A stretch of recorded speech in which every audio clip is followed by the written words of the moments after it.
ভূতকুঠির চ্যানেলে আপনাদের সবাইকে জানাই স্বাগত। আমাদের আজকের নিবেদন সুকান্ত দাসের কলমে তারানাথ তান্ত্রিক ও কুম্ভগড়ের তিন মহল। গল্পে তারানাথের চরিত্রে রয়েছেন ইরফান, বিভূতির চরিত্রে রয়েছেন সুদীপ, কিশোরীর চরিত্রে রয়েছেন আরুময় এবং অন্যান্য চরিত্রে রয়েছেন দেবাঞ্জন, রাজ, অর্পিতা, শুভম। গল্পের আবহ সৃষ্টিতে রয়েছে 62 FPS স্টুডিও এবং পোস্টার ডিজাইন করেছেন সবুজ। সকলকে জানাই আমাদের ভূতকুঠিরের পক্ষ থেকে অসংখ্য ধন্যবাদ। আপনাদের কাছে অনুরোধ রইল গল্পটি শেষ পর্যন্ত শোনার জন্য। আশা করছি আপনাদের ভালো লাগবে। শুরু হচ্ছে আজকের গল্প তারানাথ তান্ত্রিক ও কুম্ভগড়ের তিন মহল।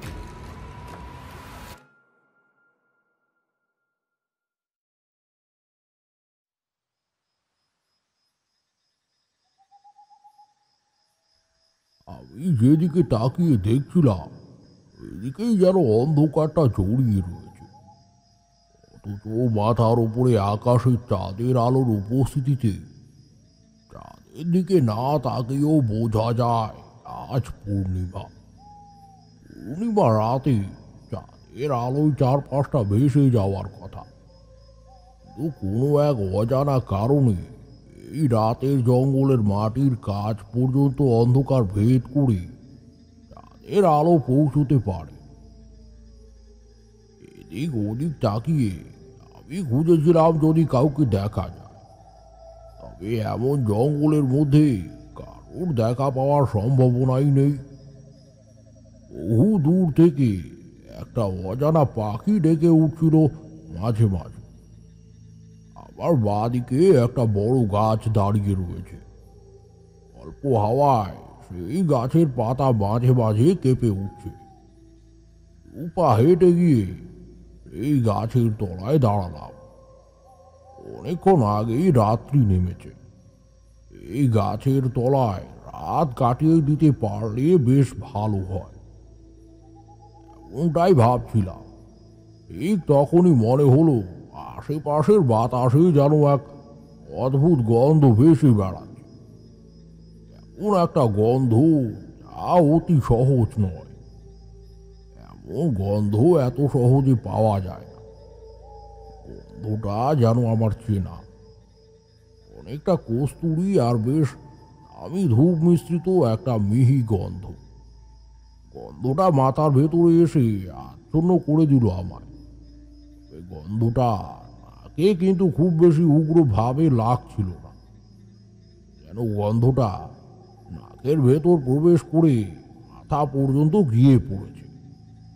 বাতাসে নাক রেখে এদিক ওদিক তাকিয়ে প্রথমে কিন্তু বুঝতেই পারলাম না গন্ধটা কোন দিক থেকে আসছে। মনে হলো হঠাৎ করে যেন আবার চারপাশ থেকে গন্ধটা আমায় জেঁকে ধরেছে। আর ঠিক সাথে সাথে আরও একটা ব্যাপার মনে হলো মনে হলো যেন এই চারপাশের অন্ধকার জঙ্গলের বড় বড় গাছের ভেতর থেকে কারা যেন লুকিয়ে লুকিয়ে আমায় দেখছে। মনে হচ্ছিল চারপাশের জঙ্গলটা একটা অদ্ভুত হাসির শব্দে ভরে উঠেছে, কিন্তু সেই হাসির শব্দ আমার কান পর্যন্ত এসে পৌঁছচ্ছে না। মনে মনে একটু চমকে উঠলাম। তন্ত্র ক্ষমতা আবার নেহাতি কম নয়, জীবনে সিদ্ধি লাভ খুব ভালোভাবে করতে পারি। যেটুকু পেয়েছিলাম তাতেই চলে যায়। তাছাড়া মধু সুন্দরী দেবী আর মাতু পাগলি এর হাত রয়েছে আমার মাথার উপর, এত সহজে আবার ক্ষতি হবার কথা নয়। বলে ঢুকবো ভেবেই তবেই কিন্তু দেহ বন্ধন করে নিয়েছিলাম, তাই অতি সাধারণ কোনো অপশক্তি আবার ক্ষতি করতে পারবে না। আমি অবাক হচ্ছিলাম চারপাশের অবস্থাটা অনুধাবন করতে পেরে। চারপাশের জঙ্গল গাছ পাতার আড়ালে আর ওই যে ঘন কালো অন্ধকারের মধ্যে মিশে যেন কারা আমায় লক্ষ্য করে চলেছে। এখন মনে হচ্ছে এই জঙ্গলে ঢোকার পর থেকে তারা আমায় লক্ষ্য করে চলেছে, তো আমি তাদের দেখতে পাচ্ছি না। দেখতে পাওয়া তো দূরের কথা, অন্য শব্দ পর্যন্ত শুনতে পাচ্ছি না। এই দুনিয়াতে এমন অনেক স্থান আছে তারে কোনো তন্ত্র শক্তি ক্রিয়া করে। আমি আমার জীবনে এমন অনেক পরিস্থিতির মধ্যে পড়েছি, এখানে যে কিভাবে আমি সেই বিপদ থেকে বেঁচে ফিরেছি তা আমি জানি। তাটা ভেবেই মনে মনে চমকে উঠলাম। এই জঙ্গল আমার চেনা নয়। এই জঙ্গলের মধ্যে আমি এসেছি আজ প্রথমবারের মতো। বলে যখন ঢুকেছিলাম তখন কিন্তু বিকেল হতে শুরু করেছিল সব। তারপর কোথা থেকে যে সন্ধ্যের পরেই ঝুপ করে অন্ধকার নেমে এলো তা বুঝতে পারি। আশেপাশের গ্রামের লোকেরা যা বলেছিল তাতে মনে হয়েছিল ওটা এত বড় হওয়ার কথা নয়। অথচ অন্ধকারের মধ্যে ও দূর দৃষ্টি চলে এ দেখার চেষ্টা করলাম, না তাও কিছু দেখতে পেলাম না। অন্য গাছপাতার আলোড়ন ছাড়া আর কিছুই নেই। আকাশের দিকে তাকিয়ে দেখতে পেলাম এর আলোয় চারপাশ জুড়ে যেন মেঘ জমা হতে শুরু করেছে। তাদের খানিকটা সেই মেঘ ঢেকে নিয়েছে। মনে মনে এবার কিন্তু চমকে উঠলাম, এই বৃষ্টি আসে তখন কি হবে। কোন অবস্থার মধ্যে জঙ্গলে যদি আমি বৃষ্টির হাতে পড়ি তাহলে অবস্থা কি শোচনীয় হয়ে পড়বে আর বলি দেওয়ার মতো ভাষা নেই। এই মুহূর্তে যে ওই সাধু সন্ধানে এই জঙ্গলের ভিতরে ঢুকেছিলাম, কোন ব্যাপারটা মনে করতেই কেমন যেন এর উপর রাগ হচ্ছিল। কিন্তু এখন তো আর কিছুই করার নেই। তো পায়ে সামনের দিকে হাঁটতে শুরু করেছিলাম আর ভাবছিলাম এই জঙ্গলের কি কোথাও শেষ নেই। এই জঙ্গলে বিকেল থেকে আমি হেঁটে চলেছি, এখন রাত হয়ে এসেছে। রাত্রির কত সময় হয়েছে তা বোঝার কোনো উপায় নেই, কিন্তু রাত যে ভালোই হয়েছে এটুকু বোঝা যায়। এতটা পথ আমি জঙ্গলের মধ্যে কাটিয়ে দিলাম। গ্রামের লোকেদের কথাই শুনেছিলাম রাতিনি ঘাটলে এই জঙ্গল লম্বালম্বি পার করে দেওয়া যায়। তাহলে কি আমি পথ ভুল করেছি? মনের মধ্যে অনেক চিন্তা ভাবনা চলতে শুরু করে। ঠিক তখনই বেশ খানিকটা দূরে জঙ্গলের মধ্যে মাটির সমান্তরালে আমি দুটো সবুজ আলোর বিন্দু দেখতে পেলাম। ব্যাপারটা দেখতে পেয়েই আমি কিন্তু চমকে উঠলাম। ও সময় এই জঙ্গলের ভেতরে দুটো সবুজ আলোর বিন্দু ভালোভাবে লক্ষ্য করে বুঝতে পারলাম দুটো মাটি থেকে সামান্য খানিকটা উপর। আমার আর বুঝতে অসুবিধা হলো না ওই বিন্দু দুটো শেয়ালের। একটা শেয়াল যদি এখানে থাকে তাহলে ভয় পাওয়ার কিছুই নেই, কিন্তু শেয়াল যদি দল বেঁধে আসে কোন বিপদ রয়েছে। আমি একভাবে এই সবুজ চোখের দিকে তাকিয়ে রয়েছি। হাঁটা বন্ধ করে একটা গাছের তলায় দাঁড়িয়েছিলাম। ততক্ষণে একটা ঠান্ডা শিশির হাওয়া এসে জানান দিচ্ছিল একটু পরেই বৃষ্টি এসে পড়বে। চোখের দিকে তাকিয়ে থাকতে থাকতে হঠাৎ এই সবুজ চোখটা অন্ধকারে মিলিয়ে গেল, আর সেই দিক থেকেই জঙ্গলের ডাল পাতার মধ্যে একটা অদ্ভুত শব্দ শুনতে পেলাম। বুঝতে পারলাম এ এসেছিল, সে পিছনের দিকে চলে গিয়েছে। তো হাঁপ ছেড়ে বাঁচলাম। উপার সামনে বেরিয়ে এসেছি, ওর সময় আকাশের বিদ্যুতের আলো ঝলসে উঠল, আর সেই বিদ্যুতের আলোয় দেখতে পেলাম সামনের দিকে জঙ্গলটা খানিকটা ফাঁকা হয়ে এসেছে। এই জঙ্গল পেরিয়ে গেলেই একটা বড় বাড়ির মতো কিছু দেখা যাচ্ছে। মনে মনে বেশ খুশি হলাম, তাহলে হয়তো জঙ্গল পেরিয়ে এসেছে। জঙ্গল পেরিয়ে ও পাশে একটা গ্রাম রয়েছে, তাহলে সেই গ্রামের কাছে এসে পড়েছে। মনে মনে ভেবে আর গতি বাড়িয়ে দিলাম। বেশ খানিকটা হেঁটে এগিয়ে এসেছি, এমন সময় দেখতে পেলাম এটা থেকে বেশ খানিকটা দূরে এর মাঝখানে অন্ধকারে কে যেন দাঁড়িয়ে রয়েছে। চমকে উঠলাম, এই আধো অন্ধকারে এমন আবহাওয়ার মধ্যে কে দাঁড়িয়ে আছে? তাছাড়া আকাশের অবস্থা দেখেই বোঝা যায় এখনই বৃষ্টি নামতে শুরু করবে। ও যেন থমকে দাঁড়িয়ে রইল। দুজনের কেউই কোনো কথা বললাম না। বেশ খানিকক্ষণ দাঁড়িয়ে রয়েছি। এমন সময় মনে হলো এ হাঁটতে হাঁটতে আমার দিকে আসতে শুরু করেছে। চমকে উঠলাম। আর হাতের লম্বা মতো কি যেন একটা রয়েছে। আর বিদ্যুতের আলোয় সেটা দেখতে পেয়েছিলাম। বেশ খানিকটা এগিয়ে আসার পর আমি গলা তুলে বললাম, কে ওখানে? আমার কথায় কিন্তু কোনো উত্তর এলো না। আর বদলে একটা চাপা অদ্ভুত হাসির শব্দ শুনতে পেলাম। কেউ আমার কথা শুনে খুব ধীর গলায় আস্তে আস্তে হেসে উঠেছে। আর সেই শব্দ শুনেই কিন্তু একটা ব্যাপার বুঝতে পেরেছিলাম। এ হাসছে আর যে আমার দিকে এগিয়ে আসছে দুজনেই একই মানুষ। আর যাই হোক, এ আসতে সে মানুষ ছাড়া অন্য কিছু হতে পারে না। তখন একা একা হাঁটার পর একটা মানুষের দেখা পেয়ে স্বস্তি পেলাম। আর ও দুপা এগিয়ে গেল। এই হাসির শব্দটা ততক্ষণে বন্ধ হয়ে গিয়েছে। আকাশে মেঘ ডেকে উঠলো আর একবার। তার সাথে দুপোটা বৃষ্টি নেমে এলো। আকাশের এই প্রান্ত থেকে ও প্রান্ত চলতে থাকা সেই বিদ্যুৎটা আরো একবার ঝলসে উঠল। আর সেই বিদ্যুতের আলোতে এদিকে তাকিয়ে আমি দেখতে পেলাম একটু আগে যে লোকটার হাসির শব্দ আমি শুনতে পেয়েছি, এ আমার থেকে মাত্র কয়েক পা দূরে এসে দাঁড়িয়েছিল। এ কোথাও নেই, চারপাশটা ফাঁকা। আর আমার থেকে বেশ খানিকটা দূরে দাঁড়িয়ে রয়েছে একটা বেশ বড় সড়ো দালান বাড়ি। আর সেসব কথা কখনোই বিশ্বাস করবে না। আমি আমার জীবনে এমন অনেক কিছু দেখেছি, আর সাথে অতি সাধারণ কোনো ব্যাখ্যা কিংবা তাদের সাধারণ বুদ্ধির কোনো সম্পর্কই নেই।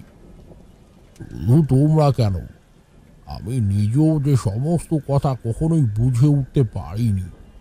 আরে ঠাকুরমশাই, আপনি যদি আমাদের সে কথা না বলেন তাহলে আমরা বুঝবো কি করে? আপনি প্রথমেই বলেই দেখুন না। শুধু শুধু প্রথমেই আমরা কি ভাববো তা বলে দিলে কি করে হবে? আচ্ছা, আপনি কিসের কথা বলতে চাইছেন বলুন তো? আপনার অনেক অলৌকিক অভিজ্ঞতার কথা তো আমরা শুনেছি, তাহলে হঠাৎ আজ এমন কথা বলছেন কেন? আসলে আজ সকালে বহুদিন আগের একটা অদ্ভুত অভিজ্ঞতার কথা মনে পড়ে গিয়েছিল। তোমরা তো দেখেছো, আজ সকাল থেকেই বেশ ঝড় বৃষ্টি হচ্ছে, আর সাথে মাঝে মাঝে মেঘ ডেকে উঠছে। আরও একটা ব্যাপার আজ হয়েছে, সেটা কি তোমরা জানো? আমি আর কিশোরী মুখ চাওয়াচাই করলাম, কিন্তু আজ যে বৃষ্টি ছাড়া আর কি রয়েছে মনে পড়ল না। হ্যাঁ, আজ রোববার, কিন্তু তারানাথের কাছে রবিবার যা সোমবারও তাই। একটু পরেই ইতস্তত করে কিশোরী বলল, আপনি কি বলতে চাইছেন বলুন তো ঠাকুরমশাই? আর আমরা অনেক কিছুই বুঝতে পারছি না। আজ আবার নতুন করে কি হয়েছে? আমি জানি তোমরা বলতে পারবে, আসলেই তোমাদের দোষ নয়। আমাদের সময় গ্রামের যে কোনো মানুষকে প্রশ্ন করলে সে সমস্ত কিছু বলে দিতে পারত। এমনকি দিনের বেলায় কোন সময় সূর্যাস্ত হয়েছে, কোন সময়ে সূর্য অস্ত যাবে, এ সমস্ত কিছুও বলে দিতে পারত। ঘড়ি ধরে বলতে না পারলেও একটা আন্দাজ করে ঠিকই বলতে পারত। সারা প্রকৃতির সঙ্গে তারা মিশতে জানত। তোমরা সে সমস্ত কিছুই জানো না। তোমরা জানো প্রকৃতির কাছ থেকে আহরণ করে নিজের কাজে রাখতে। তবে এই আমি বলে দিচ্ছি, এই কাজ করতে করতে মানুষ কিন্তু একদিন প্রকৃতিকে সর্বশান্ত করে দেবে। তখন কিন্তু সবচেয়ে বড় ক্ষতি হবে মানুষের নিজে। মনে পড়েছে, আজ মনে হয় পূর্ণিমা, কিন্তু তার সাথে এই গল্পে আছে, বুঝলে, আছে। এতে সব কিছুর সাথে সব কিছুর একটা সম্পর্ক আছে। এসব কথা বলতে বসলে তোমরা এখন বলবে আমি তোমাদের তত্ত্ব কথা শোনাচ্ছি। তাই সেসব কথা থাক। আর চেয়ে বরং তোমাদের আসল কথাটা বলি। তার জন্য এত কিছু বললাম, তোমাদের একটা জঙ্গলের গল্প বলবো। জঙ্গলের গল্প? হুম, ভেবেছিলাম একটা বেশ জমিয়ে ভয়ের গল্প হবে। ভয়ের গল্পই বলবো। এমন এক ভয়, এ ভয়ের কোনো ব্যাখ্যা আমি কখনো খুঁজে পাইনি। আর এত বছর পর আজও খুঁজে পাইনি এমন ভয়। এ ভয়টা আমি বারবার পেয়েছি, অথচ যে ভয়ের তেমন কোনো কারণই নেই। বড় অদ্ভুত ব্যাপার তো। ব্যাপারটা শুনতে বেশ কৌতূহল হচ্ছে, আপনি বলুন তো। তারানাথের স্বভাব সিদ্ধ ভঙ্গিতে তারানাথ সিগারেট তুলে নিল। তারপর সিগারেট ধরিয়ে ধোঁয়া ছাড়তে ছাড়তে আগের মতোই বলল, এ সময়ের কথা বলতে চলেছি, তখন মধু সুন্দরী দেবীর সাথে আমার দেখা হয়েছে। তোমরা হয়তো ভাবো মধু সুন্দরী দেবীর কাছ থেকে আমার বাড়ির লোকেরা আমায় ফিরিয়ে এনেছিল। আর বেশ কয়েক মাস পরেই আমি সংসার জীবনে পদার্পণ করি। কিন্তু মধু সুন্দরী দেবীর কাছ থেকে চলে আসার পরেও প্রায় বছর খানেক আমি বাইরে ছিলাম। এ এক আলাদা কথা, এসব না হয় অন্য সময় বলবো। ঠিক তেমনই এক সময় আমি গিয়ে পড়েছিলাম বেহুয়া ডহরির জঙ্গলে। নামটা বড় অদ্ভুত জানি, তবে সে সময় সেই স্থানের নাম বেহুয়া ডহরি ছিল। এখন সে স্থানের নাম বদলে গিয়েছে কিনা জানি না। তাছাড়া এই জঙ্গল এখনো সেখানে আছে নাকি সেটাও জানি না।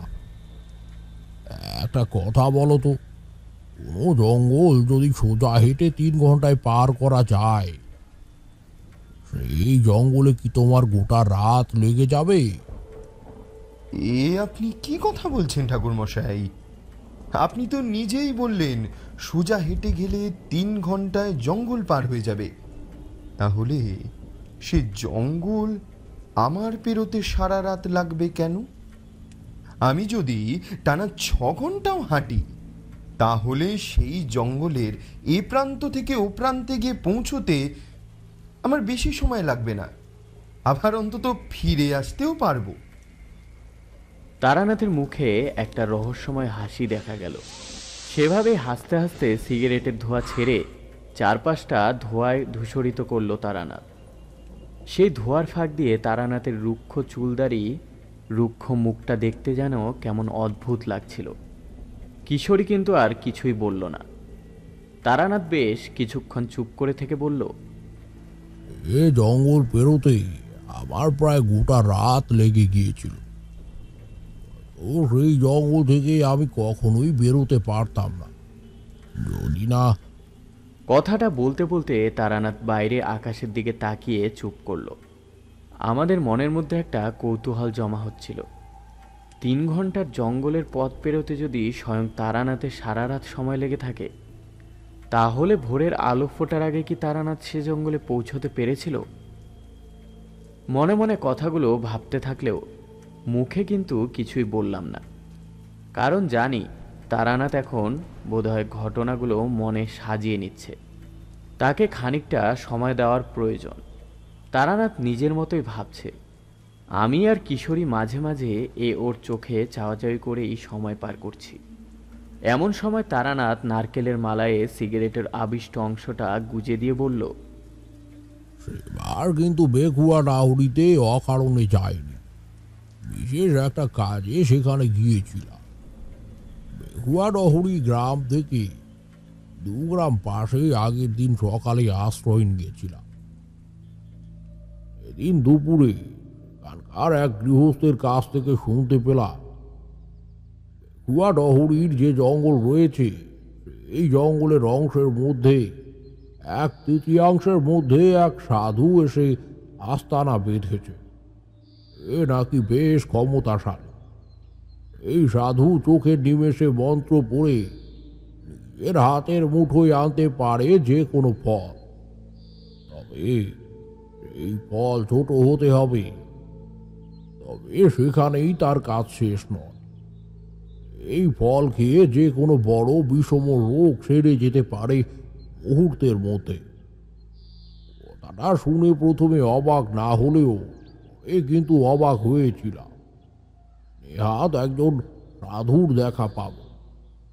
তাছাড়া তার যদি সত্যি এমন কোনো ক্ষমতা থাকে তাহলে তো সেটাও দেখা হবে উপরই পাওনা হিসেবে। এমন ভেবে নিয়ে সেদিন বিকেলের দিকে বেরিয়ে এসেছিলাম সেই গ্রাম থেকে। একটা গ্রামে সেদিনের রাত এবং পরের দিনের দুপুর পর্যন্ত হেঁটে এসে পড়েছিলাম বেকুয়া ডাহুরিতে। রাতের পর আর কিছুই খাওয়া হয়নি।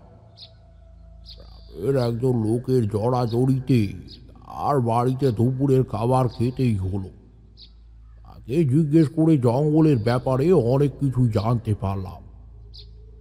আর জানতে পারলাম সেই সাধুর কথা। সময় নষ্ট করলাম না। সূর্যের আলো যখন পশ্চিম দিগন্ত ছুঁই ছুঁই তখন ঢুকে পড়লাম জঙ্গলে। কারণ এই সমস্ত সাধু সন্ন্যাসীদের বিকেল কিংবা দিনের বেলার দিকে পাওয়া যায় না। সকালের আলোয় তারা সহজে বাইরে বেরিয়ে আসতে চায়। এই গৃহস্থের কাছ থেকে শুনেছিলাম জঙ্গলের সামনের দিকে সেই সাধু নাকি থাকে। সন্ধ্যার দিকে তার কাছে গেলে তার দেখা পাওয়া যায়। গ্রামের লোকেরা তো তখনই যায়। এই সময় গ্রামের লোক আর আমার মধ্যে কোনো পার্থক্য নেই। আমরা সবাই সেই সাধুর দর্শনার্থী। ইচ্ছে করেই তাই বিকেলে বেরিয়েছিলাম, কিন্তু সন্ধে পর্যন্ত জঙ্গলের ভিতরেও কিছু দেখতে পেলাম। আর শুধু তাই নয়, দেখতে দেখতে বেশ গভীর হয়ে এলো এই জঙ্গল। এই জঙ্গল থেকে বেরিয়ে যাওয়ার পথ আর সেই সাধু কোনো কিছুরই দেখা আমি পেলাম না। দেখতে দেখতে পরিষ্কার আকাশে কালো করে মেঘ জমল। আর তারপর শুরু হলো বৃষ্টি। এই জঙ্গলের মাঝে যদি ওই দালান কোঠা না থাকতো তাহলে হয়তো সেদিন রাতে আমি প্রবল বৃষ্টির মধ্যেই পড়তাম। কিন্তু সেই অন্ধকার রাতে বৃষ্টির হাত থেকে বাঁচার জন্য আমি যেখানে গিয়ে পড়েছিলাম এই দুনিয়াতে বোধ হয় তেমন স্থান খুব কমই আছে। আচ্ছা ঠাকুরমশাই, আপনি তো বললেন আপনি সেই সাধুর সাথে দেখা করতে গিয়েছিলেন, কিন্তু সেই সাধুকে না দেখতে পেয়ে আপনি ফিরে এলেন না কেন? আর যেই দালান কোঠার কথা আপনি বলছেন সেখানে গেলেন কি করে? ওখানে কি ছিল? মানে জঙ্গলের মধ্যে এমন একটা দালান কোঠা? তোমাদের আগেই বলেছি ওই গ্রাম থেকে প্রথমবার গিয়েছিলাম। তাই গ্রামের জঙ্গল আসলে ঠিক কত বড় তার সম্পর্কে আমার কোনো ধারণা ছিল না।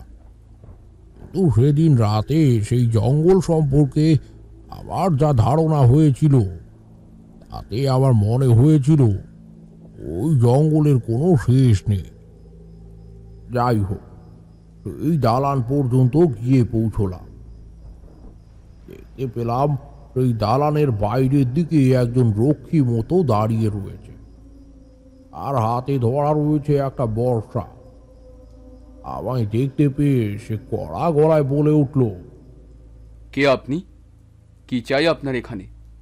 আমি একজন ভবঘুরে সাধক। ঘুরতে ঘুরতে এখানে এসে পড়েছি।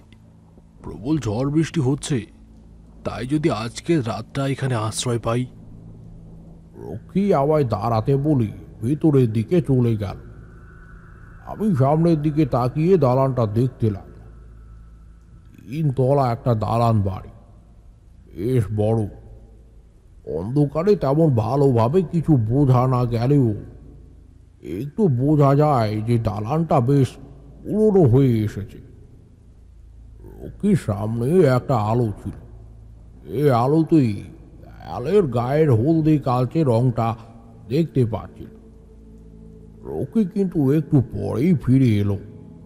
রকির ভেতরের দিকে যাওয়া আর বাইরে আসা এই সময়টুকুর মধ্যে কিন্তু একটা অদ্ভুত ব্যাপার আমি লক্ষ্য করলাম।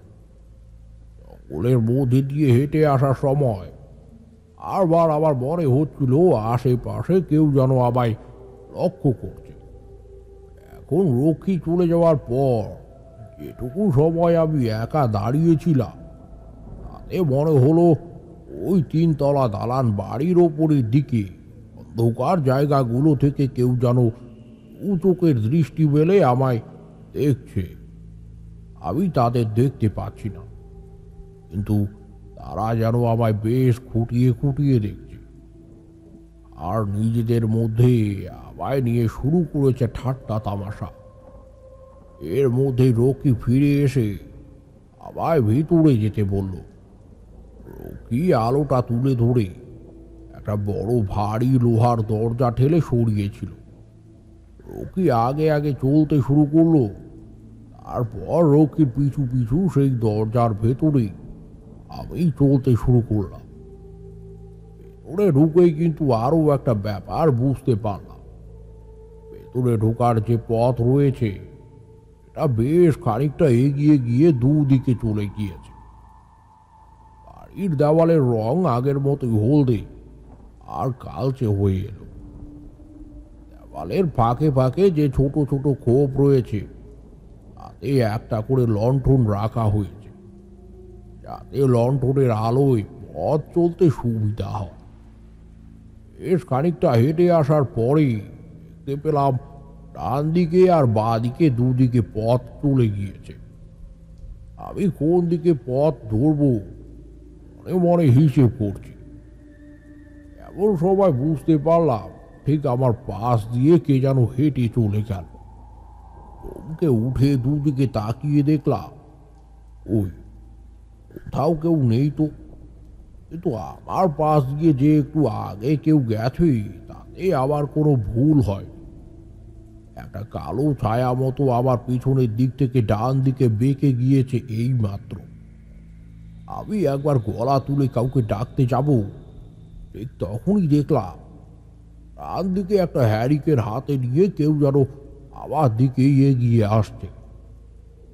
আমার থেকে সে তখন বেশ খানিকটা দূরে। আমি কিছু বলার আগে সে বলল, ও আপনি এসেছেন, শুনলাম বৃষ্টিতে কষ্ট পাচ্ছিলেন। আসুন আমার সাথে, দোতলায় আসুন।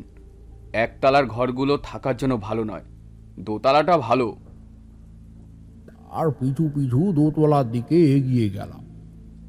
আধো অন্ধকারে তার দিকে তাকিয়ে দেখতে পাচ্ছিলাম, আর পরনে বোধ হয় একটা সাদা রঙের ধুতি, গায়ে একটা কালো রঙের চাদর জড়ানো। এই চাদরে মাথা পর্যন্ত ঢাকা দিয়ে হ্যারিকেনটা নিয়ে সে হাঁটতে হাঁটতে সামনের দিকে এগিয়ে যেতে লাগলো। দোতলায় ওঠার জন্য কাঠের সিঁড়ি দেখতে পেলাম। আমরা দুজন মিলে কাঠের সিঁড়ি দিয়ে উপরে উঠছি। কাঠের সিঁড়িতে মচ মচ করে শব্দ হচ্ছে, আর আমার মনে হচ্ছে এক পুরনো পরিত্যক্ত বাড়িতে আমি প্রবেশ করছি। এই বাড়িতে বোধহয় বহুদিন কোনো মানুষের পা পড়েনি। এ লোকটা আমায় নিতে এসেছিল আর মুখ আমি ভালোভাবে দেখতে পাইনি। এটা মনে হতেই একটা কথা মনে পড়ে গেল। এ রকির সাথে আমার দেখা হয়েছিল, এ রকির মুখটাও আমি ভালোভাবে দেখতে পাই। একটা লাল রঙের কাপড়ের মতো কিছু দিয়ে তার মুখটা ঢাকা ছিল, শুধু দুটো চোখ বাইরে বেরিয়েছিল। ব্যাপারটা তখন খেয়াল করিনি। এখন হঠাৎ করে মনে পড়ল, আরে রকির মুখটা ওভাবে লাল কাপড়ে ঢাকা ছিল কেন? হাঁটতে হাঁটতে ততক্ষণে আমরা দেওয়ালের কাছে পর্যন্ত উঠে এসেছি। এই লোকটা আবার বলল, আসুন দোতলায়। জমিদার মশাই, আছেন? জমিদার মশাইয়ের সঙ্গে একবার কথা বলে নিন। আসলে মালিক যা ভালো বুঝবে তাই করবে।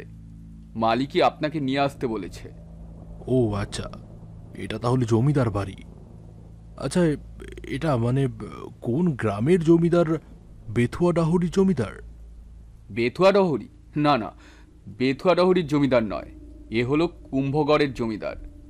কুম্ভগড়ের জমিদার বিক্রমাদিত্য।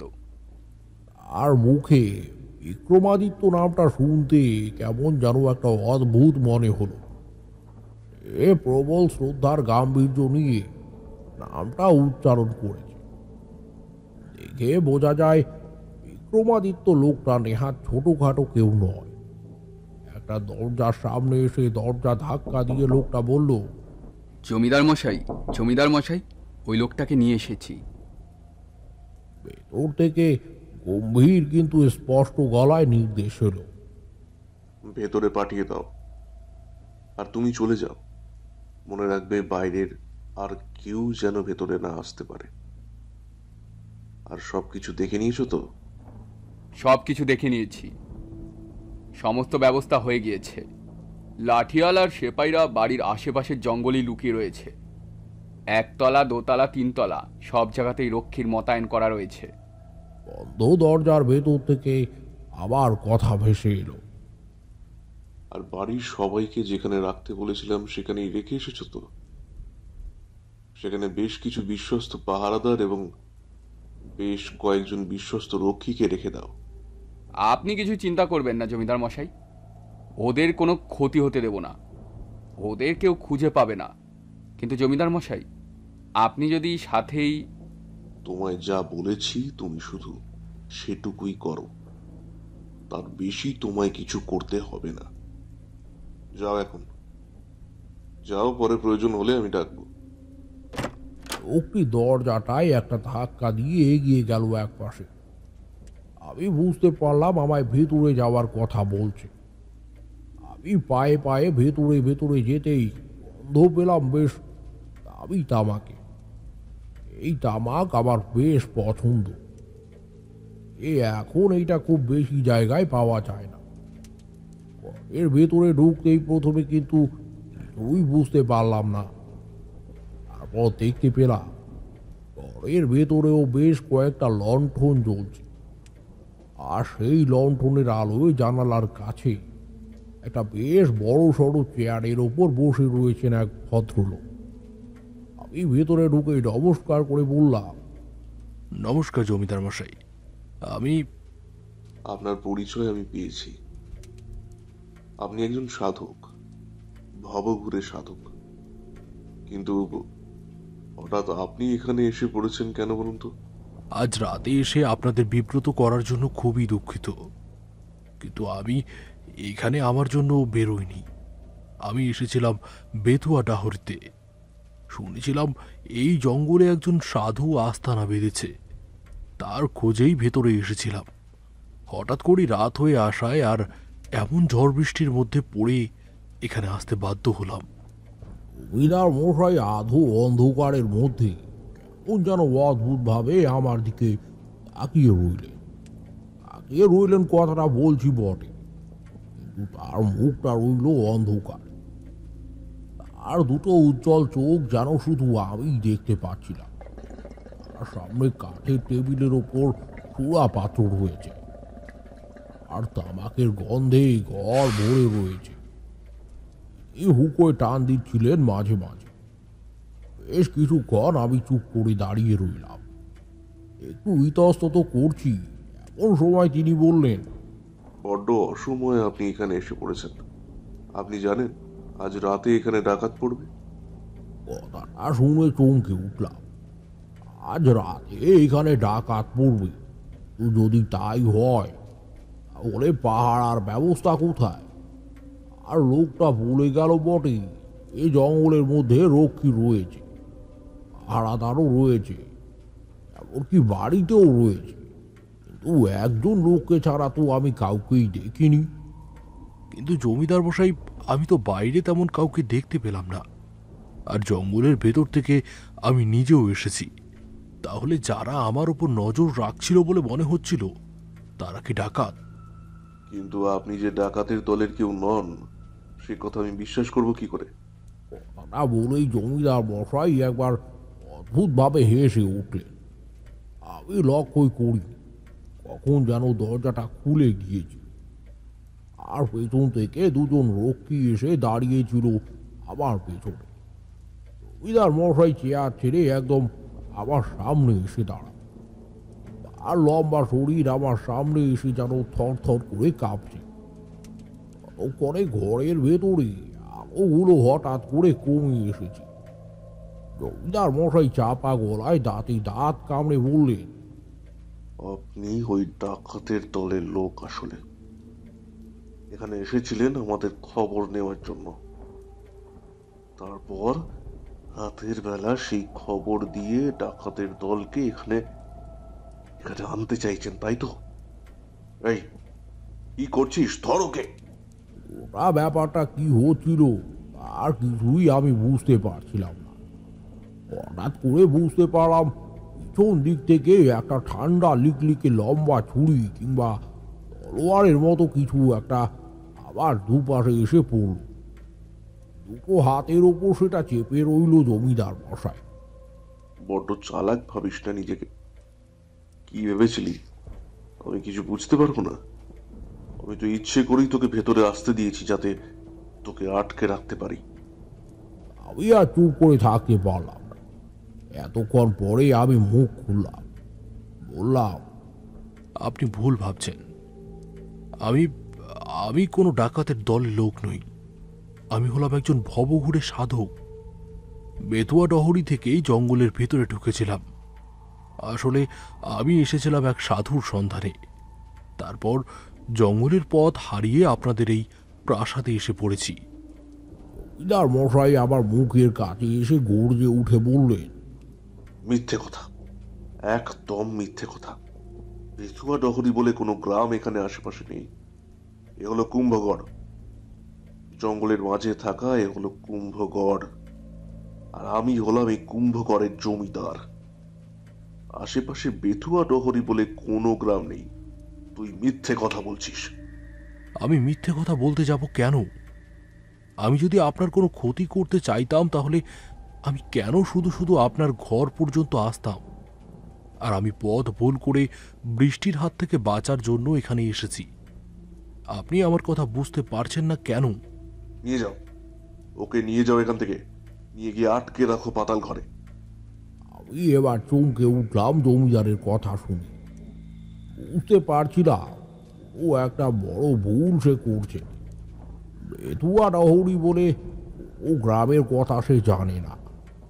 তো এই জঙ্গলে আমি ঢুকেছি বেতুয়া ডহরি থেকে। গ্রামের লোকটি বলেছিল বেতুয়া ডহরির এই জঙ্গল পেরিয়ে যেতে পারলে এরপরে পড়বে নবাবপুর। কিন্তু কুম্ভগড় যে রয়েছে এ কথা সে আমায় বলে।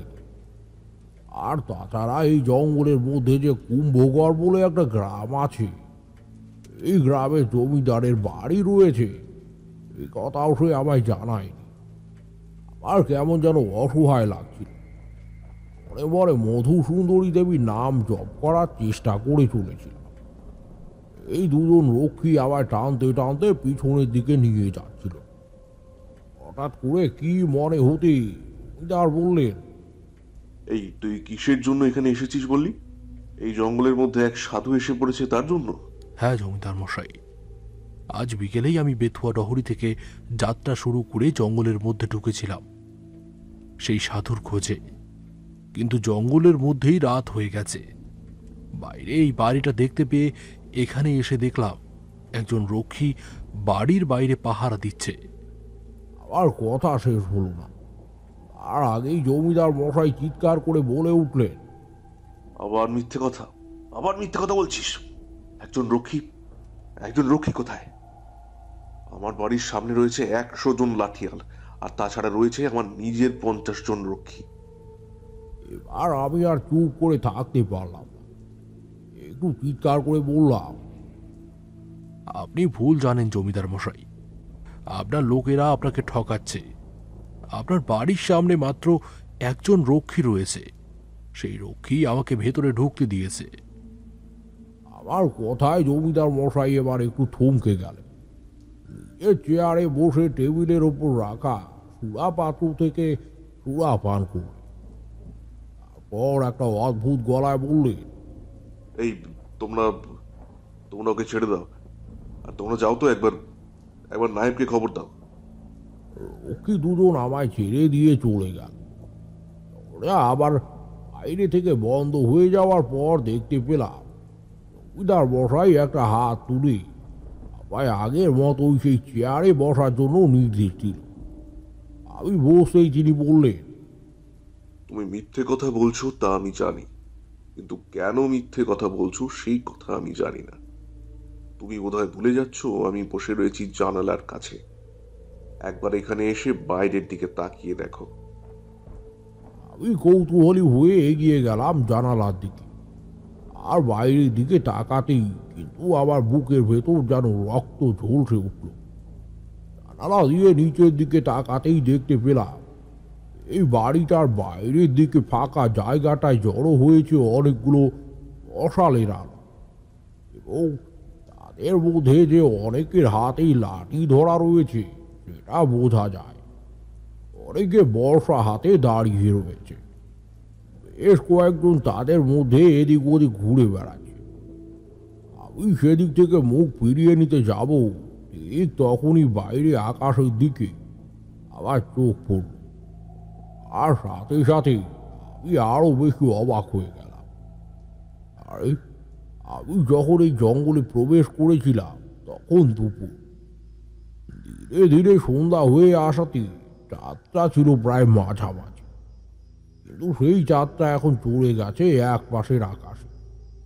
আমার স্পষ্ট মনে আছে আমি যখন এই বাড়ির কাছে এসেছিলাম তখনও চাঁদ ছিল মাথার উপরে।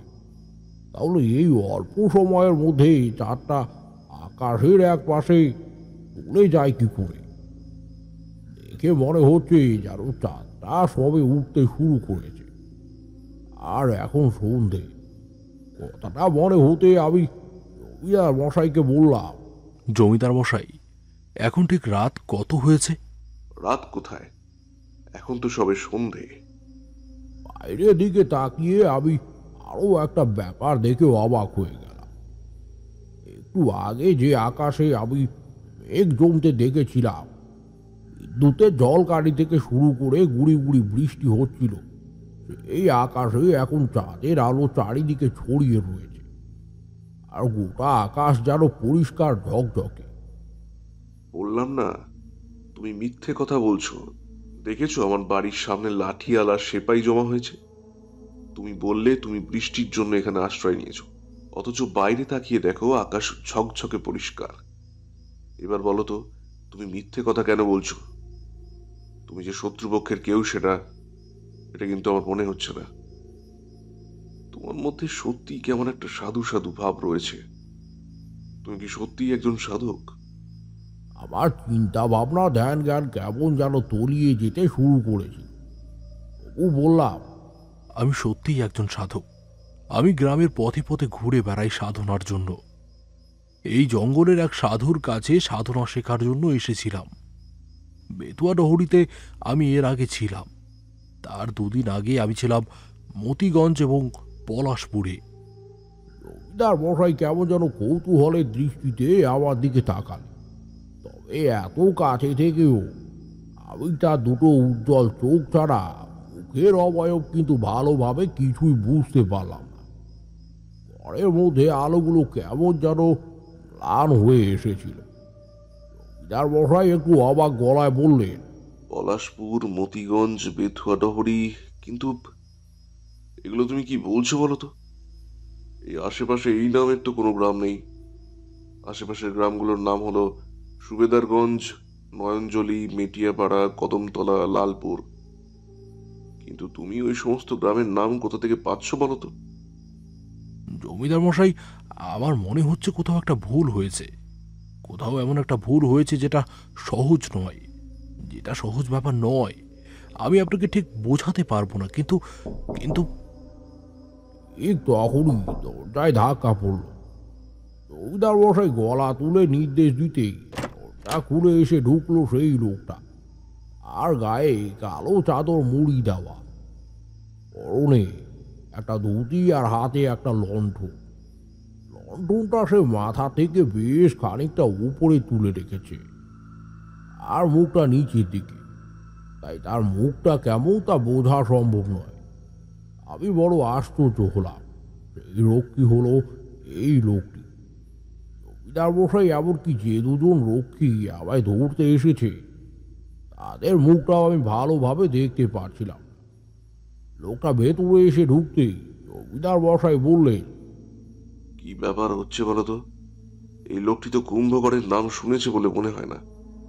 তাছাড়া আশেপাশের গ্রামের নাম সে যে সমস্ত বলছে তার কোনোটাই আমরা কখনো শুনিনি। আপনি হয়তো সমস্ত কিছু ভুলে গেছেন, তাই এমনটা হচ্ছে। মানে তুমি কি বলতে চাইছো? আমি কি ভুলে যাব? আর এই লোকটি এমন কথা বলছে কেন? দেখো, আমি কিন্তু মানুষ চিনি। লোকটা মিথ্যে কথা বলছে সেটা কিন্তু আমার মনে হচ্ছে না। হ্যাঁ, প্রথমে একটু সন্দেহ হয়েছিল, কিন্তু এখন মনে হচ্ছে সে সত্যি কথাই বলছে। কিন্তু এমন সব কথা সে বলবে কেন? আমার মনে হয় লোকটার কথা শেষ হলো না, আর আগেই বাইরে চেঁচামেচি শুরু হলো। লোকটা তাড়াতাড়ি বাইরে চলে গেল। নিচের দিকে চিৎকার চেঁচামেচির শব্দ শুনতে পেয়ে আমি জানালার দিকে ঝুঁকে গিয়ে দেখলাম সামনে ফাঁকা জায়গায় এখানে এতক্ষণ মশালের আলো আর বেশ কিছু লোক দাঁড়িয়েছিল। আর মধ্যে জঙ্গলের দিক থেকে এসে পড়েছে আরো কিছু লোক। ওই দলের মধ্যে সে এক তুমুল যুদ্ধ চলছে যেন। জমিদার মশাই কাঁপা কাঁপা গলায় বললেন, আমি জানি, আমি আমি জানি ওই ডাকাতের দলকে আমি হারাতে পারবো না। ভবানী ডাকাতের দলকে আমি আমি হারাতে পারবো না। তুমি তুমি একটা কাজ করো, তুমি সৌদা শেষের দিকে চলে যাও। দেখবে একটা সিঁড়ি নেমে গেছে নিচের দিকে। সেই সিঁড়ি দিয়ে নামলে প্রথমে মনে হবে একতলায় চলে যাচ্ছ, কিন্তু কিন্তু একতলায় যাওয়ার আগেই একটা বাঁক রয়েছে। সেই বাঁকে বাইরে থেকে একটা পাথরের মূর্তি দেখতে পাবে। সেই মূর্তিটাকে ডান দিকে রেখে বাঁ দিকে যেখানে লণ্ঠন রাখা আছে সেই লণ্ঠনের পেছনের চার কোণ দেওয়ালে দুবার ধাক্কা দিলেই দেখবে সেই দেওয়ালটা সরে গিয়েছে। তারপর সেখানে ঢুকে পড়বে, না হলে তোমাকে বাঁচাতে পারবো না। এই ভবানী ডাকাতের দল মানুষ না, এরা নরপিশাচ। কিন্তু জমিদার মশাই, আপনিও আসুন আমার সাথে। শুধু শুধু কেন আপনি? জমিদার মশাই আমার দিকে তাকান, আর মুখটা দেখতে না পেলেও তার ভারী গলায় বলা কথাগুলো শুনেই আমি বুঝতে পারছিলাম তার গলা ধরে এসেছে। আমি যে জমিদার, আমি যে কুম্ভকরের জমিদার, আমি সবাইকে মৃত্যুর মুখে ফেলে রেখে একা একা পালিয়ে যেতে পারি না। প্রবল অনিচ্ছা সত্ত্বেও জমিদার মশাই আমায় চলে যেতে বললেন। আমি কিছু বুঝতে পারছিলাম না, আর যে বাড়ির চারপাশটা এত নিস্তব্ধ ফাঁকা দেখেছিলাম, এখানে এতগুলো লোক জমা হলো কোথা থেকে। সব না ভেবে দোতলার ব্যালকনি থেকে লম্বা হেঁটে চলা পথের সামনের দিকে এগিয়ে গিয়ে নিচের দিকে নামতে লাগলাম। চোখে পড়লো ডান হাতে একটা পাথরের মূর্তি, তারপরে লণ্ঠন রাখা, তারপরে পড়ছে সেই খোপ। সেদিকে এগিয়ে ধাক্কা দিতে যাব তার আগে একটা ব্যাপার বুঝতে পারলাম। লড়াই চলছে যেন কি মনে হতে আমি সামনের দিকে এগিয়ে গেলাম। একটা ছোট্ট জানালার মতো ফাঁকা রয়েছে, এখান থেকে বাইরেটা দেখা যায়। আমি সেই জানালার ফাঁক থেকে বাইরে চোখ রাখতেই যেটা দেখতে পেলাম তাতে আমার অন্তরাত্মা পর্যন্ত কেঁপে উঠল যেন। কোথায় লাগে অন্ধকারে কোনো অশরীরী আত্মার সাথে লড়াই করা, তাই লাগে অতি সাধারণ তুচ্ছ কোনো ভয়। আমি সেদিন ওই ছোট্ট জানালার মতো ফাঁক দিয়ে বাইরে তাকিয়ে যা দেখতে পেয়েছিলাম, কি করে কখনো আমি সে দৃশ্য দেখিনি। তারানাথ থামতেই আমি আর কিশোরী অবাক হয়ে তার দিকে তাকিয়ে রইলাম। তারানাথ বেশ কিছুক্ষণ চুপ করে আছে দেখে কিশোরী বলে উঠল, কি দেখেছিলেন ঠাকুরমশাই? আপনি আপনি ওই জানলা থেকে? বাইরে নিশ্চয়ই সেই জমিদার মশাইয়ের রক্ষীর দল আর ডাকাতের মধ্যে যুদ্ধ হয়েছিল। সেটাই কি আপনার চোখে পড়েছিল? তারানাথ উদাসীনভাবে হাসল, তারপর বলল, যদি সেটাই হতো তাহলে যে বরং আমি বেশ খুশি হতাম। কথাটা শুনতে অবাক লাগলেও যদি তেমনটা হতো তাহলে মূর্তির পাশে সে ছোট্ট কুঠুরের ভেতরে ঢুকে আমি নিজে তো নিজেকে বাঁচিয়ে ফেলতে পারতাম, অন্তত কিছুক্ষণের জন্য। পরবর্তীতে মধুসুন্দরী দেবী ভাগ্য নির্ধারণ করে রেখেছে তাই হতো। কিন্তু জানলা দিয়ে বাইরে তাকিয়ে চাঁদের আলোয় দেখতে পেয়েছিলাম অন্তত 300 সাদা নরকঙ্কাল সামনের ফাঁকা জায়গায় জুড়ে উত্তমভাবে লড়াই করে চলেছে। তাদের কারো হাতে তলোয়ার চাঁদের আলোয় ঝকঝক করছে, কারোর হাতের বর্ষা ঝলসে উঠছে চাঁদের জ্যোৎস্নায়। মশালের আলোগুলো তখনও জ্বলে চলেছে কারো কারো হাতে। শুধু তাই নয়, তাদের দিক থেকে মাঝে মাঝে ভেসে আসছে অদ্ভুত চিৎকার আর হাসির শব্দ। ব্যাপারটা আমি মুহূর্তের জন্য দেখতে পেলাম, ঠিক তারপরই যেন মাথার ভেতরটা কেমন করে উঠল। আমি জানলার এক পাশে হাত দিয়ে সামনে নিতে গেলাম বটে, তবে সেটা পারলাম না। পাটা হুড়কে গিয়ে পড়লাম এক পাশে যেখানে লণ্ঠন রাখা হয়েছে সেখানে। আবার হাতটা অদ্ভুতভাবে গিয়ে পড়লো সেই কুটুরির ওপর, এটাই ধাক্কা দিলে জমিদার বলেছিলেন এক পাশে খুলে যাবে। আবার হাত সেখানে গিয়ে পড়ার সাথে সাথে একটা অদ্ভুত ঘর ঘর শব্দ হয়ে সেটা খুলে গেল, আর সাথে সাথে ভেতর থেকে আরো একটা গরম হাওয়া ঢোলকে বাইরে বেরিয়ে এলো। সামনে রাখা লণ্ঠনটা ততক্ষণে আমি হাতে তুলে নিয়েছি, মনে মনে মধুসুন্দরী দেবীর নাম জপ করে চলেছি। এ বাড়ির বাইরে উঠোনের জন্য কম করে 300 জন নরকঙ্কাল নিজেদের মধ্যে লড়াই করে চলেছে। একটু আগে তাদের আমি মানুষ দেখেছিলাম, এখন তারা নরকঙ্কালে পরিণত হয়েছে। তার মানে ওই জমিদার মশাই রক্ষী কিংবা ওই লোকটি যে আমায় বাড়িতে ঢুকিয়ে নিয়ে এসেছিল তারা কেউই মানুষ নয়। ও জায়গাটা সরে যেতে ভেতর থেকে গরম হাওয়া বেরিয়ে আসার পরই এলো একটা হাত, তা একটা মেয়ের হাত। এই হাতের সোনার গয়না যেন এই অল্প লণ্ঠনের আলোতে ঝকঝক করে উঠল, আর ভেতর থেকে একটা মেয়েলি গলায় কেউ বলল, আমাদের আমাদের বাইরে নিয়ে চলো, আমাদের বাইরে নিয়ে চলো, আর এখানে থাকতে পারছি না। পলকের মধ্যে দেখতে পেলাম একটা নয় বরং আরো দুটো হাত এসে পড়েছে সেই ছোট্ট জায়গা দিয়ে।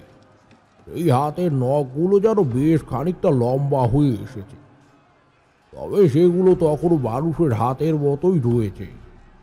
বাইরে থেকে সেই চিৎকার চেঁচামেচি আর যুদ্ধের তরবারির আঘাতের শব্দ, তার সাথে মানুষের চিৎকার। আবার সামনে সেই ছোট্ট সুড়ঙ্গ মতো জায়গাটা থেকে এলি গলায় আর্তনাদের শব্দে তাকে বাইরে বের করার জন্য আকুতি। এই সমস্তই শুনে চলেছি এক মনে। এমন সময় মনে হলো আমার ওপর দিকে পেছন সিঁড়ি দিয়ে কেউ নিচের দিকে নেমে আসছে। আমি পেছনের দিকে তাকালাম, আর পাশটা কেমন যেন অন্ধকারে আগের থেকেও বেশি আড়াল হয়ে রয়েছে, কিন্তু আমি স্পষ্ট শুনতে পাচ্ছিলাম কেউ যেন সিঁড়ি দিয়ে নেমে আসছে। আমি একবার পেছনের দিকে তাকিয়ে গলা তুলে বললাম, কে কে ওখানে?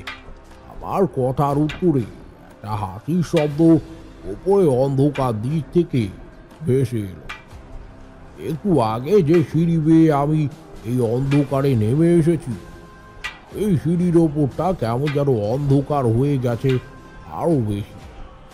আমি সেদিকে তাকিয়ে কিছু দেখতে পাচ্ছি না, ও একটা লাঠির ঠুকঠুক শব্দ আর তার সাথে কারো সিঁড়ি বেয়ে নেমে আসার শব্দ কানে ভেসে আসছে। এই অন্যমনস্ক ভাবে সামনের দিকে তাকিয়েছিলাম। ঠিক তখনই সেই ছোট্ট কুঠুরি থেকে বেরিয়ে আসা একটা হাত আমার গায়ের ওপর এসে পড়ল। এই ঠান্ডা বরফের মতো হাতটা আমার হাতের ওপরে এসে পড়ার সাথে সাথে আমার হাতটাকে অবশ করে দিয়েছে যেন। ব্যাপার আমি বেশ স্পষ্টভাবে বুঝতে পারছিলাম, এখানে কোনো তন্ত্রক্রিয়া চলে না। মধুসুন্দরী দেবীর কথা মনে মনে বারবার জপ করার পরেও কিন্তু আমি মনের ভেতর থেকে অনুভব করতে পারছিলাম না। ওটা আমি এর আগেও দেখেছি বেশ কয়েক ক্ষেত্রে। আজ আবার সেই একই ঘটনার পুনরাবৃত্তি হলো। অর্থাৎ এখানে তন্ত্রক্রিয়া কোনো কাজ করবে না। আমি কেমন যেন সব কিছু গুলিয়ে ফেলতে শুরু করেছিলাম। মাঝে মাঝে মনে হচ্ছিল এখানে হয়তো আবার শেষ দিন। আমি এখনই সিঁড়ি দিয়ে নিচের দিকে পালিয়ে যেতে পারবো না, কারণ তাহলে বাড়ির সামনে যুদ্ধ করতে থাকা ডাকাতের দল আর জমিদারের সৈনিকদের কঙ্কাল বাহিনীর মধ্যে আমায় পড়তে হবে। তার পাশে সেই ছোট্ট কুঠুরি দিয়ে বেরিয়ে আসা তিনটে হাত ততক্ষণে প্রাণ পড়ে আমায় চাপড়ে ধরতে চেষ্টা করছে, আর মাঝে মাঝে করুণ স্বরে বলছে, বাঁচাও, কে আছো বাইরে, বাঁচাও আমায়। আর আমার পেছনে হাঁটতে হাঁটতে নেমে আসতে থাকা এই অদ্ভুত অদৃশ্য কোনো একটা মানুষ, আর হাতে একটা লাঠি ধরা রয়েছে। সে যে কত দূর থেকে সিঁড়ি দিয়ে নেমে আসছে এ এখনো আমার কাজ পর্যন্ত এসে পৌঁছচ্ছে না। তা চাপা হাতির সাথে ওই জঙ্গলে যখন প্রথমবার ঢুকেছিলাম তখন এমন মনে হচ্ছিল তার পাশে কারা যেন আমায় দেখে চলেছে। ঠিক তেমনই একটা অদ্ভুত অনুভূতি আবার হলো। জঙ্গলের আশেপাশে গাছপালার অন্ধকার থেকে সবুজ চোখের মতো যারা আমায় দেখে চলেছিল, এই পুরনো হলদে হয়ে আসা কালশিটে পড়া বাড়ির দেওয়ালের ফাঁকে যেন একটা একটা করে সবুজ জ্বলন্ত চোখ আমার দিকে তাকিয়ে রয়েছে বলে মনে হলো। তখনও সিঁড়ি থেকে নেমে আসার শব্দটা হয়ে চলেছে। আমি নিজেই সিঁড়ি থেকে নেমে এসেছি, আর যতদূর মনে পড়ে হাত গুনে 12 থেকে 14 ধাপ রয়েছে সিঁড়িতে, কিন্তু তার বেশি তো হওয়ার কথা নয়। যতদূর যে নেমে আসছে এ কোনো অনন্তকাল ধরে নেমে আসছে। এই তখনই বাড়ির ভেতরের দিক থেকে একটা চিৎকারের শব্দ শোনা গেল। কেউ যেন প্রবল যন্ত্রণায় চিৎকার করে উঠছে, কিন্তু চিৎকারটা যেন মাঝ পথেই থেমে গেল। আর তার সাথে সাথে গোটা বাড়িতে যেন একটা হাহাকার উঠল। বাড়িতে এত মানুষ এলো কোথা থেকে? আমি যখন এই বাড়িতে এসেছি তখন জমিদার মশাই আর ওই রক্ষী ছাড়া আর কাউকেই দেখিনি। তাহলে এত মানুষ চিৎকার করছে কোথা থেকে? কিছু ভালোভাবে বুঝে উঠতে পারছিলাম না। তবে মনের মধ্যে আমি শুধু একটা কথাই ভেবে চলেছিলাম, এখান থেকে বাইরে বেরিয়ে যাবার জন্য কোনো পথ কি রয়েছে? কোথা থেকে গেলে এই অভিশপ্ত প্রাসাদ থেকে আমি এড়িয়ে যেতে পারব? তখন আমার আর বুঝতে অসুবিধা হচ্ছিল না। আমি এই যে 3 তলা প্রাসাদের মতো দালার বাড়িতে এসে পড়েছি, অতি স্বাভাবিক কোনো স্থান নয়। এই স্থানের সাথে অপ্রাকৃত কিছু একটা সম্পর্ক রয়েছে। তাহলে কথাটা ভাবতে ভাবতেই এদিকে নেমে আসার শব্দ আর এই 3টে হাতের মহিলার আকৃতি ছাপিয়ে বাইরে থেকে একটা রব উঠল। কেউ যেন হাড়ে নেড়ে রব করে একসাথে বাড়ির ভেতরে ঢুকতে শুরু করলো। ওটা বাড়ি যেন কেঁপে উঠল মুহূর্তের মধ্যে। এই ছোট্ট খোপের ভেতর থেকে মেলি চিৎকারের শব্দ যেন বেড়ে আসতে লাগলো। সিঁড়ি দিয়ে নামতে থাকা মানুষের পায়ের গতি যেন দ্রুত হলো। এ যেন অতি দ্রুত নেমে আসছে নিচের দিকে। এত দ্রুত নেমে এসে লাভ কি হচ্ছে? তো আমার কাছে এসে পৌঁছতে পারছে না। এমন এক চরম অবস্থার মধ্যে আমি থমকে দাঁড়িয়েছিলাম। আবার কি করা উচিত তুই বুঝতে পারছিলাম না। ঠিক তখনই দেখতে পেলাম একতলার যে জানালা দিয়ে এতক্ষণ আমি বাইরের দিকে সেই কঙ্কালের যুদ্ধ দেখে চলেছিলাম, এখানে দাঁড়িয়ে রয়েছে এক ছায়া মূর্তি। এবার আমি আর নিজেকে সামলাতে না পেরে একটু জোরের সাথে বলে উঠলাম, কে আপনি? আর আমায় এভাবে এখানে আটকে রাখার কারণ কি? তোমায় তো আটকে রাখা হয়নি, তুমি নিজেই আমাদের কাছে এসেছো। আজ যে পূর্ণিমার রাত, আর এই পূর্ণিমার রাতে বছরের এই একটা দিনে কুম্ভকরের জঙ্গল আর তার চারপাশে আমাদের এই প্রাসাদ জীবন্ত হয়ে ওঠে, ঠিক সেদিনের মতো যেদিন রাতে এই গোটা প্রাসাদ আগুনে পুড়ে গিয়েছিল। কি বলছেন? গোটা প্রাসাদ আগুনে পুড়ে গিয়েছে? আর কুম্ভকরের প্রাসাদ যদি পুড়ে গিয়ে থাকে, তাহলে তাহলে আমি এখানে যখন এলাম তখন গোটা প্রাসাদটা আগের মতোই দেখলাম কি করে? আর সময় নেই, আর সময় নেই। ওরা প্রাসাদে ঢুকতে শুরু করেছে, একটু পরেই ওরা গোটা প্রাসাদে আগুন লাগিয়ে দেবে। তো তুমি তুমি এক্ষুনি এখান থেকে চলে যাও। কিন্তু আমি যাব কোন পথে? এই স্থানে কোনো তন্ত্রক্রিয়া কাজ করবে না। তন্ত্রশক্তি ছাড়া আমি যে এখান থেকে বাইরে যেতে পারবো না। বাইরে ওই অশরীরী ডাকাতের দল দাঁড়িয়ে আছে। তুমি আমার সাথে এসো। এই রাতেই প্রাসাদের মধ্যে যে একবার ঢুকে পড়ে সে এখান থেকে জীবিত ফিরে যেতে পারে না। কিন্তু তোমার উপর আমি সন্তুষ্ট হয়েছি। তুমি একজন সাধক। তাছাড়া তুমি এই প্রাসাদে এসে অনেক কিছু দেখেছো, অথচ কোনো লোক করনি। তুমি অসহায় হয়ে নেহাত বিপদে পড়ে এখানে এসেছো, তাই আমি তোমার কোনো ক্ষতি হতে দেব না। এই ছায়ামূর্তি এগিয়ে যেতে লাগলো একতলার দিকে। আমিও তার পিছু পিছু এগিয়ে যাচ্ছি।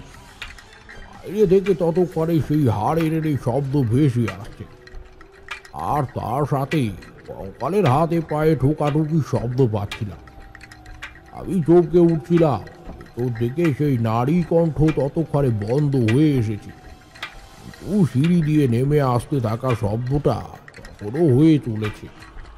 সামনের দিকে এগিয়ে যেতেই আমি একটা ছোট ঘরের মতো দেখতে পেলাম এই ঘরের পেছনের দিকে একটা দরজা রয়েছে।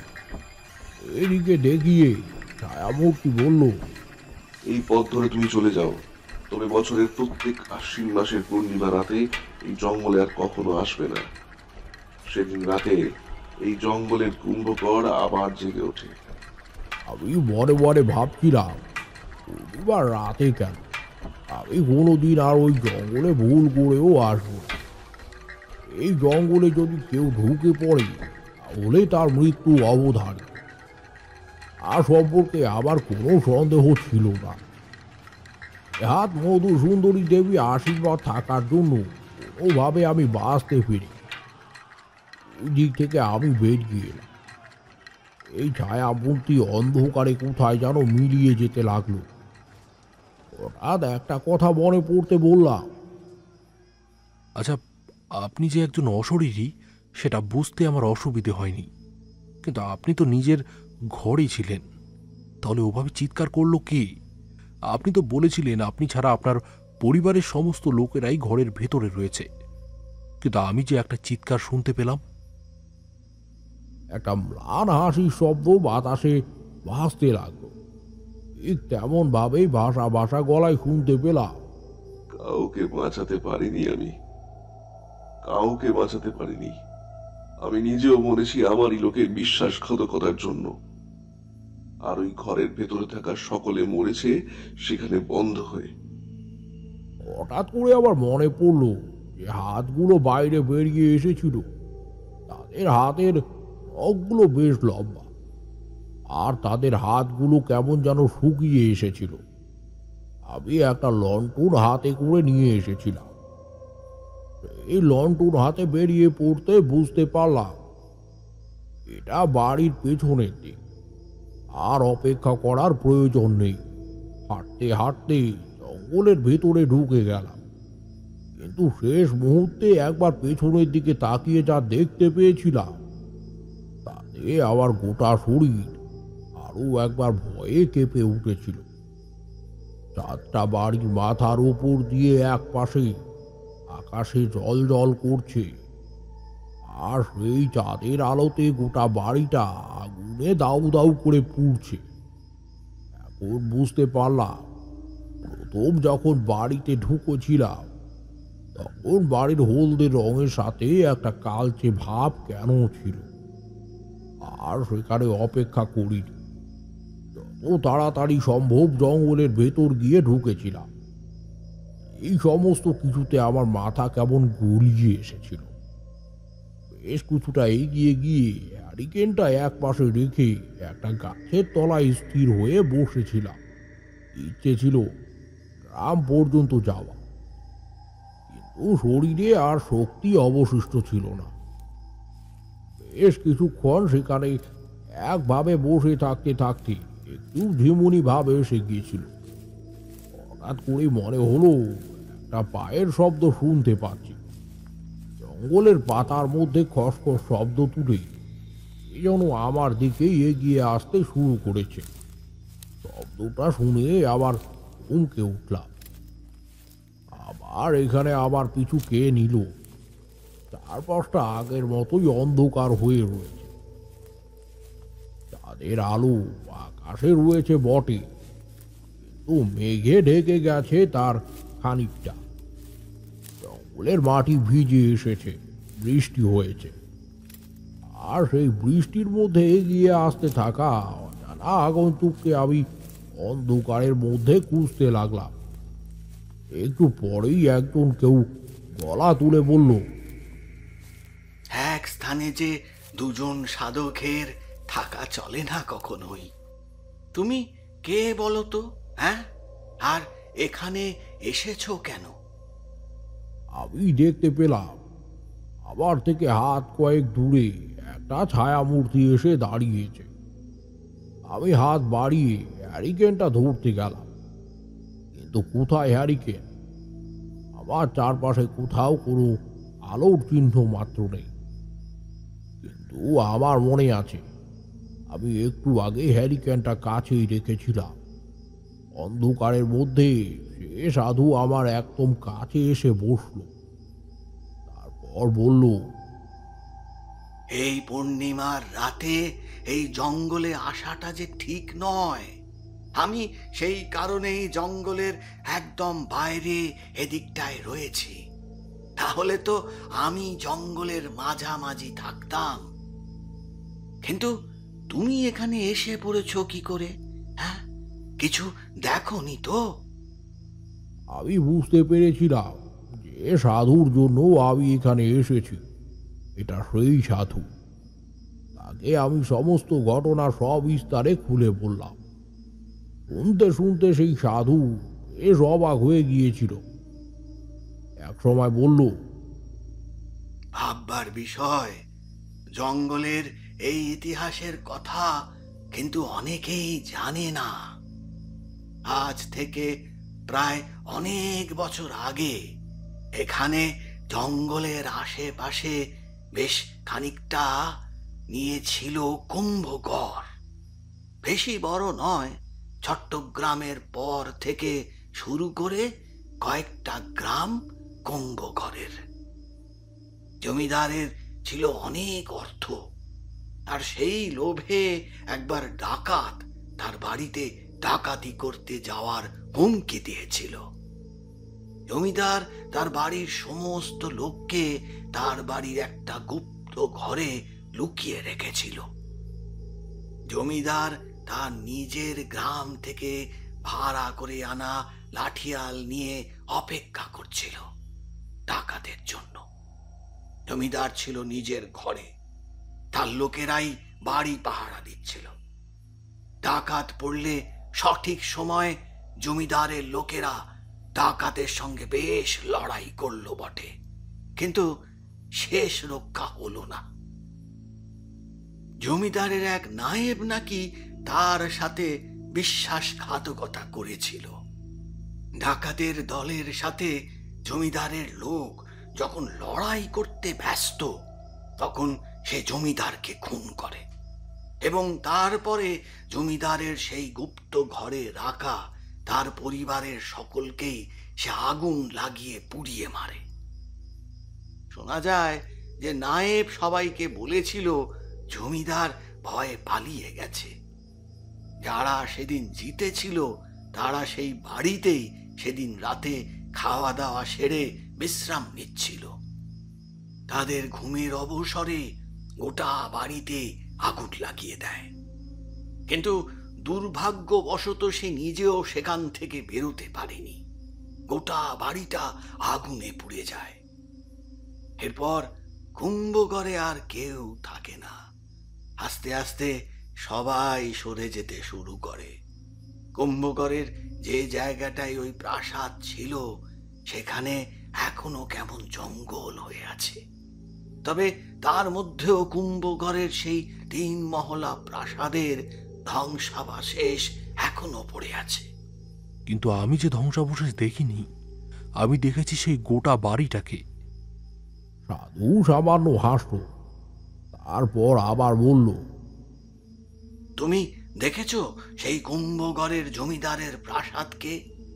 তুমি যা দেখতে পেয়েছো তা আজ থেকে অনেক বছর আগে ঘটে যাওয়া একই ইতিহাসের পুনরাবৃত্তি। নেহাত কোনো কারণে তুমি সেখান থেকে বেঁচে ফিরে আসতে পেরেছো। না হলে এমন অনেকের কথাই আমি শুনেছি যে আশ্বিন মাসের ওই পূর্ণিমা রাতে জঙ্গলের ভেতরে ঢুকে আর ফিরে আসতে পারেনি। তাদের কি হয়েছে সে কথা কেউ জানে না। তবে জমিদার বাড়ির ওই ধ্বংসস্তূপটা সবাই এড়িয়ে চলতেই ভালোবাসে। আমি মনে মনে ভাবলাম, বেতুয়া ডহরি গ্রামের সেই গৃহস্থ যদি আমায় ওই জমিদার বাড়ির কথা বলতো, তাহলে নিশ্চয়ই আমি রাতের অন্ধকারে সেই গ্রামে ঢোকার অর্থাৎ জঙ্গলে ঢোকার সাহস পেতাম না। তাহলে আর আজ থেকে অনেক বছর আগে সেই জমিদার আর ডাকাতের দলের যুদ্ধের মাঝে গিয়ে আমায় পড়তে হতো না। এ কথা ভাবতেও আবার কেমন যেন বুক কেঁপে উঠল। গোটা প্রান্তর জুড়ে একদল কঙ্কাল যেন লড়াই করে চলেছে। তারপর তারপর তারপর তারপর কি হলো ঠাকুরমশাই? সেই ধ্বংসস্তূপ আপনি দেখেছিলেন? দেখেছিলাম। এই সাধুর সাথে বেশ কয়েকদিন সেই বেতুয়া ডহরির জঙ্গলে আমি ছিলাম। এই জঙ্গল অনেক বছর আগে কুম্ভগড়ের জঙ্গল নামে পরিচিত ছিল। এখানে ওই বাড়িটার ধ্বংসাবশেষ আমি দেখেছিলাম। এটা যে 3 তলা বাড়ি ছিল সেটা ভালোভাবে চেনা যায় না। প্রায় 1 তলা একটা বাড়ির মতো হয়ে পড়েছে। চারপাশে ভাঙাচোরা ধ্বংসস্তূপ। দূর থেকেই তাকে দেখতে হয়, কাছে গিয়ে দেখার কোনো উপায় ছিল না। ধ্বংসস্তূপ দেখে চলেছি, এমন সময় সাধু একটু অবাক হয়ে বললেন, তোমার কাঁধের কাছে এগুলো কি হয়েছে? সাধুর কথা শুনে কাঁধের কাছে হাত রাখতে কাঁধের কাছটা কেমন জ্বালা করে উঠল। সূর্যের আলোতে কাঁধের কাছে ভালো করে চোখ ফেরাতেই কিন্তু আমি অবাক হয়ে গেলাম। কাঁধের কাছটা যেন লম্বা লম্বি 3টা আঁচড়ের দাগ। সঙ্গে সঙ্গে মনে পড়ে গেল সেদিন রাতে ওই ছোট্ট কুটুরি থেকে বেরিয়ে আসা 3টে হাতের মধ্যেই একটা হাত প্রায় আমার কাঁধের কাছে এসে পড়েছিল, আর তাতেই একটা ঠান্ডা প্রবাহ আমার গোটা শরীরে বয়ে গিয়েছিল। কথাটা সাধুকে বললাম না। এই সাধুর সঙ্গে বেশ কিছুদিন ছিলাম, তারপর বেরিয়ে পড়েছিলাম। তবে তারপরেও বেশ কিছুদিন পর্যন্ত কুম্ভগড়ের সেই জমিদার বাড়ির কথা আমার মনে ছিল। বিশেষ করে মনে ছিল আরও একটা ব্যাপারে। ওই জমিদার বাড়ির কারোরই কিন্তু মুখ আমি দেখতে পাই না, সেই রক্ষী না নায়েব মশাইয়ের, না সেই জমিদারের যে আমার প্রাণ রক্ষা করেছিল। কথাটা মেনে নেওয়া যায় যে অনেক দিন আগের ইতিহাসের পুনরাবৃত্তি আমার চোখের সামনে ঘটেছিল, কিন্তু সেটাই যদি হয় তাহলে সেদিন রাতে প্রথমে সেখানে যাওয়ার সময় আমি একজন লোককে কেন দেখেছিলাম, আর সেই জমিদার বাড়িতে যাওয়ার আগে এ লোকটিকে আমি মুহূর্তের জন্য দেখতে পেয়েছিলাম। এই বাকি মনে মনে সমস্ত কিছুর হিসেব করে নিতে পারলেও এখানকার অনেক কিছুর হিসেব আমি আজ পর্যন্ত খুঁজে বার করতে পারিনি। তবে সবচেয়ে বড় হিসেব ছিল, আমি ভেবেছিলাম এটাই আমার জীবনের শেষ দিন, তবে সেটা হয়নি। যদি সেটাই হতো তাহলে আর তোমাদের এ গল্প শোনাতে পারতাম না। তারানাথ সামান্য হেসে উঠল। আমি আর কিশোরী উঠে পড়লাম বেরিয়ে আসবো বলে। এমন সময় তারানাথ বলল, আর একটা কথা, 1 বছর পর আবার সেই বেথুয়া নহরীতে গিয়ে একটা কাজে ফিরে গিয়েছিলাম। কৌতূহল হতে সেখানে সেই ধ্বংসস্তূপ দেখেছিলাম, সেখানেও একবার ফিরে গিয়েছিলাম। সেখানে গিয়ে অবাক হয়ে গিয়েছিলাম, কোথায় ধ্বংসস্তূপ, কোথাও কিচ্ছু নেই। যদিও আমি 1 বছর পরে সেখানে গিয়েছিলাম, তবে সেই স্থান দেখলে কখনো মনে হবে না ওখানে একটা 3 মহল্লা জমিদার প্রাসাদ বাড়ির ধ্বংসস্তূপ পড়েছিল। অবাক হয়ে বেশ কিছুক্ষণ সেখানে দাঁড়িয়ে থাকার পর ফিরে এসেছিলাম। এরপরে আর কখনোই আমি সেখানে যাইনি।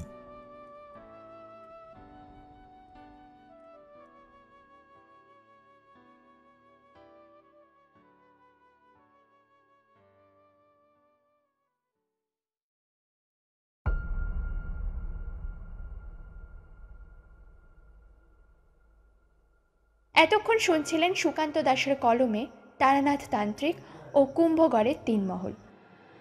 গল্পটি আপনাদের কেমন লাগলো অবশ্যই কমেন্ট করে জানাতে ভুলবেন না, এবং চ্যানেলে নতুন হয়ে থাকলে চ্যানেলটিকে সাবস্ক্রাইব করে পাশে থাকা বেল আইকনটি প্রেস করতে ভুলবেন না। ফিরে আসবো নতুন আরেকটি গল্পের সাথে। আপাতত আজকের জন্য ভূতকুঠিরের দরজা এখানেই বন্ধ করা হলো। ধন্যবাদ।